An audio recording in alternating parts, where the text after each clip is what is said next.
네, 시장이 뭐 거의 오늘 100포인트 가까운 그런 급락세가 좀 나와서 좀 투자자분들이 또 상당히 좀 고생할 수밖에 없는 그런 또 장세가 좀 나와버렸는데요. 당분간 뭐 변동성 확대는 좀 불가피하겠지만 이 이탈리아 문제는 결국 뭐 그리스 문제처럼 크게 확대가 되기보다는 워낙에 또 큰 경제 대국이기 때문에 결국 뭐 프랑스라든가 독일 각국의 어떤 그 정상들의 좀 빠른 어떤 좀 지원을 통해서 해결이 좀 된다고 보고 있습니다. 그래서 너무 크게 우려하지 마시기 좀 바라겠고요.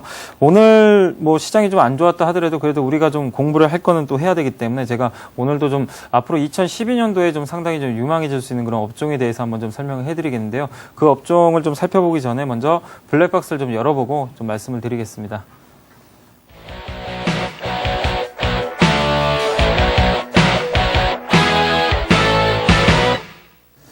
네, 어제 그 한국타이어가 그 미쉐린의 어떤 그 지분 매각 때문에 주가가 좀 많이 빠졌습니다. 그러다 보니까 이 타이어 업종들이 이번에 상당한 좀 주도력을 좀 발휘하면서 시장을 좀 이끌었는데 이제 결국 그 타이어 업종의 또 주도력이 좀 끝난 거 아니냐 하는 그런 우려감들이 좀 판배한 그런 좀 상황인데 그러나 제가 보는 관점에서 좀 그렇게 좀 생각은 하지 않고 있는데요. 제가 앞으로 타이어 업황이 왜 이렇게 좋고 또 우리가 왜 투자를 해야 되는지에 대해서 지금 한번 설명을 한번 해드리도록 하겠습니다.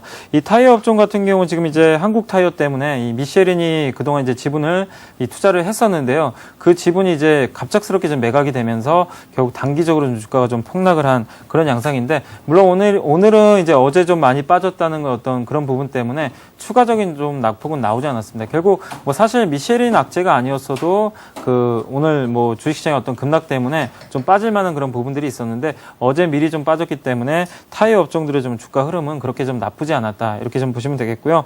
지수 대비 그동안 또 사실 많이 올랐습니다. 이 타이어 업종 같은 경우는 그동안의 어떤 그 실적이라든가 이런 기대감 때문에 상당히 주가가 다른 업종, 특히 뭐 현대차나 뭐 현대모비스에 비해서도 월등하게 주가가 좀 많이 올랐죠. 뭐 거의 저점 대비해서 한 50% 가까이 좀 반등을 할 정도로 시장에서 어떤 좀 상당히 좀 주도 종목으로 좀 각광을 받았는데 결국 그런 어떤 가격적인 부담들도 주가 급락이 좀 빌미가 되지 않았나 이렇게 좀 보시면 되겠고요. 지금 뭐 미쉐린 악재라든가 이런 어떤 주가 부담에 대한 어떤 악재들을 좀 말씀을 해드렸는데 그러나 이 회사의 어떤 근본적인 내용, 뭐 펀더멘탈이라든가 업황 자체에 대해서는 뭐 아직까지 뚜렷한 뭐 문제는 없기 때문에 지금의 좀 주가 하락은 좀 일시적일 가능성이 있다. 이 부분에 좀 여러분들이 초점을 좀 맞추실 필요가 있다고 좀 생각을 합니다.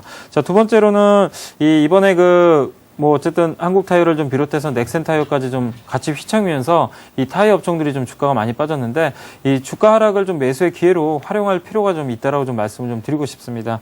일단 그 타이어 업황을 좀 제가 이렇게 좀 좋게 보는 가장 큰 이유는 뭐냐면은 2012년부터 이 중국의 어떤 교체용 타이어 시장이 상당히 좀 커지게 됩니다. 여러분도 뭐 자동차를 많이 타고 다니신 분들은 아시겠지만 보통 우리가 타이어 교체 주기가 2년에서 3년 정도 사이클 아닙니까? 근데 이 중국에서 신차가 가장 많이 팔렸던 시기가 2009년하고 10년도거든요. 그때부터 이 신차가 본격적으로 좀 판매가 됐는데 그 신차를 이제 샀던 그 사람들이 지금 이제 타이어를 교체할 시기가 이제 2012년부터 다가오게 됩니다. 그렇게 되면은 2012년, 13년도 지금도 신차들은 계속 팔리기 때문에 이 타이어 업황 자체는 앞으로 이 중국 시장에서 굉장히 좀 좋아질 수밖에 없는 그런 구조로 좀 전환이 되고 있기 때문에 우리가 특히 한국의 타이어 업체들이 상당히 또 중국 시장에서 선전하고 있지 않습니까? 그래서 그런 부분들을 봤을 때는 타이어 업황의 어떤 르네상스가 이제 본격적으로 시작될 수밖에 없는 그런 어떤 초기 국면에 좀 진입을 했다라고 좀 보시면 될 것 같고요.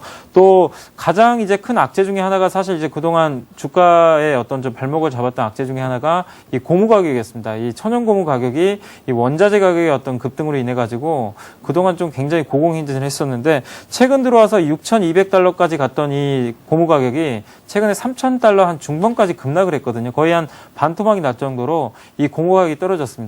근데 이제 이 고무 가격이 올라갈 때는 타이어 업체들이 보통 이 가격을 같이 따라서 인상을 해버리거든요. 이 가격 전가력이 있는데 이 고무 가격이 내려갈 때는 내리질 않습니다. 일단 한 번 올라간 타이어 가격은 그대로 유지가 되거든요. 그렇기 때문에 이 고무 가격이 거의 한 50% 가까이 급락을 했다는 거는 그만큼 이 수익성이 좀 개선되는 효과가 있겠죠. 이 가격은 올랐는데 일단 그 원재료 비용은 크게 떨어졌기 때문에 앞으로 타이어 업종들의 어떤 그 수익성은 굉장히 크게 2012년도에도 상당히 좀 좋아질 가능성이 있기 때문에 그런 부분에 우리가 좀 초점을 좀 맞춰야 될 것 같고요. 역시 그리고 우리나라 이제 타이어 회사들은 그 미국이라든가 일본 같은 뭐 세계적인 회사들, 뭐 군이어 타이어라든가 이런 타이어 회사들에 비해서 물론 그 약간의 인지도는 떨어지면 이 품질 경쟁력이라든가 이 가격적인 면에서 상당한 강점을 갖고 있기 때문에 그런 면을 봤을 때 앞으로 이 우리나라 한국 타이어나 이 넥센 타이어가 앞으로 좀 발전할 가능성은 좀 여전히 좀 높아졌다. 이렇게 보시면 되겠고요. 2008년도에 그 금융위기를 좀 겪고 나서 세계적인 1등 그 타이어 업체들은 투자를 중국 쪽에 못 했는데요. 이 유일하게 한국 타이어만이 중국 쪽에서 그 점유율을 좀 그 투자를 하면서 선제적으로 좀 점유율을 늘려가고 있기 때문에 이런 부분을 봐도 우리가 좀 최근에 어떤 그 단기 급락은 이 타이어 업종을 좀 살 수 있는 그런 절호의 좀 찬스가 아닌가 이렇게 좀 생각하셔도 되겠습니다. 그래서 여러분들께서 지금의 좀 주가 조정을 겁내지 마시고 좀 비중을 확대하는 그런 전략을 좀 말씀드리고 싶고요. 마지막으로 이제 우리나라 타이어 회사는 대표적으로 한 3개가 있는데 그 세 종목에 대해서 각각 제가 전략만 간단하게 좀 말씀을 드리고 좀 마감을 하겠습니다. 먼저 1등 회사인 이 한국 타이어부터 좀 말씀을 좀 드리면요.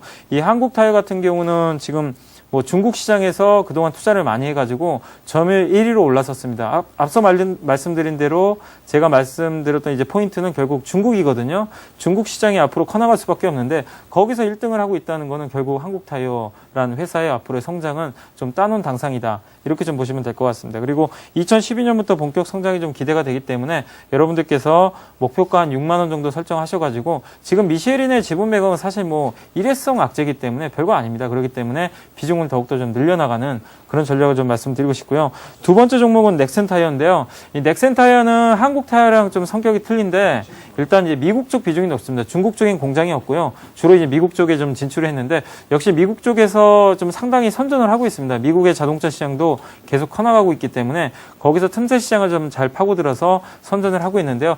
다만 지금 미국보다는 중국의 어떤 그 성장세가 더 높기 때문에 높은 상태고 또 넥센 타이어 같은 경우는 지금 한국 타이어에 비해서 그동안 좀 주가가 좀 많이 올랐기 때문에 상당히 좀 밸류에이션 적인 측면에서 주가 매력도가 좀 많이 떨어집니다. 그래서 지금 2만 원 정도에서는 주가가 좀 크게 위쪽으로 올라갈 가능성은 높지 않기 때문에 이 넥센 타이어 같은 경우는 일단은 좀 지금은 좀 비중을 좀 축소하는 2만 원 이상에서는 비중을 좀 축소하는 그런 전략을 좀 말씀을 좀 드리고 싶습니다. 뭐 넥센 타이어가 꼭 나쁘다는 건 아니지만 일단 가격적인 좀 부담이 있다 이렇게 말씀드리고 싶고요. 마지막으로 이제 금호 타이어 같은 경우는 중국 시장에서 좀 상당히 좀 고전을 좀 면치 못하고 있는데요. 최근에 그 리콜 사태도 있었고 또 아무래도 그 금호그룹 관련해가지고 상당히 그 고생을 좀 했었죠. 그래서 투자를 못했습니다. 그래서 그런 부분들이 좀 악재로 좀 작용하고 있고요. 여전히 부채가 한 4조 원 정도가 좀 될 정도로 부채가 좀 너무 많은 상태입니다. 그래서 그런 부분들 봤을 때는 투자하기에는 여러분들이 좀 적합한 종목은 아니겠죠. 그래서